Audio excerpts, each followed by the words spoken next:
also creating a pathway for Africa, which is really inclusive.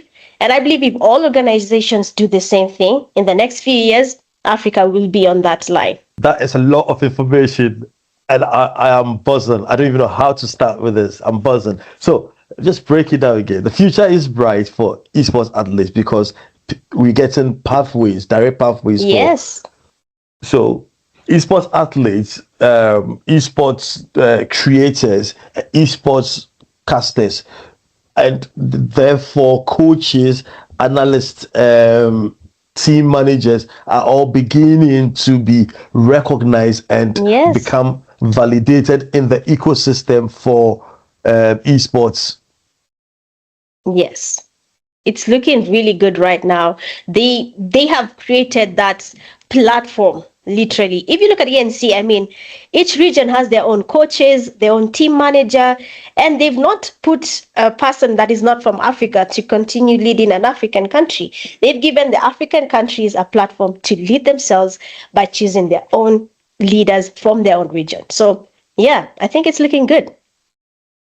I am interested to know about these coaches because one of the aspects of esports that hasn't been fully appreciated are the other people in esports. Every time we talk about esports, we talk about esports athletes. We don't talk about coaches, we don't talk about analysts, we don't talk about casters, we don't talk about support systems around the psychologists around the esports scene.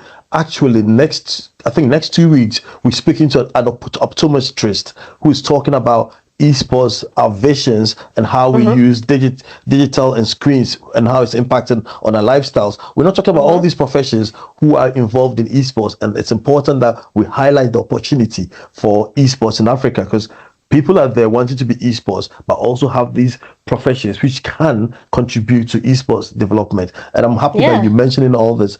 And the fact that PUBG Mobile is focusing on an African or Afrocentric system of deliverables. Yeah. How different is PUBG Mobile from PUBG? From PUBG or PUBG PC? It's just the mechanics. PC console. Yeah. Are you in the same community or are you different community altogether? No, we are different community. But recently, from last year, they've started combining game collaborations. Even the events, initially they were separated, but now they're back together. The thing is, for PUBG, PC, and mobile, they're so far apart. The mechanics on PC are harder than what is happening on mobile. It's quite complicated. It's realistic in a good way, and that's I think that's why it's a little bit different. Other than that, they're all PUBG. We all have everything is the same, just that the mechanics can be a little bit tricky. Have you played mobile? Have you played PUBG console PC? Yes, I have. It was sweaty. It's the community.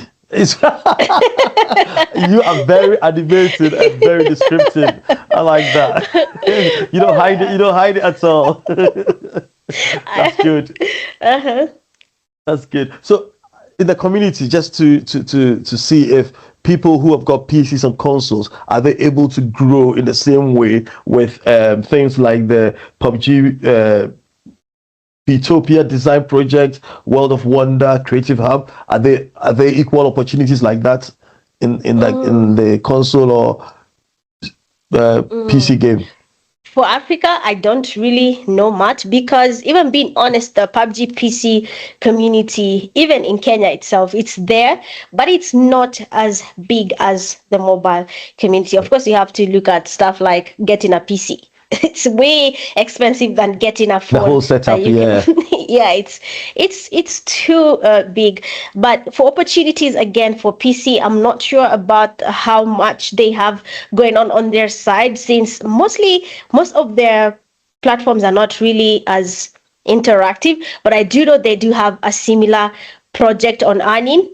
The mechanics of it, the way I understand mobile, I'm not really familiarized with theirs, but they do have their own pathways for their players in PUBG PC. Before you go, what would you share with the community and African gamers, wherever they are, diasporan Africans, young ladies, young people wanting to come into the space, to grow in 6 months. By December, I mean, I've said 31st May to see how much you're going to earn. But by December, what do you want to see in Africa? How much more of them do we need in Africa? Inspire us. Oh no, I do not have Shakespeare genes, but I'm gonna try. Okay. Good. Okay, all I can tell the Africa community is we're almost there. I know we're almost there. We have been given platforms, we have been given pathways, and it's not time for anyone to quit or rather give up and say there's nothing for me as an African who's trying to be an esports athlete, a caster, a coach, whichever discipline you want to try in esports in.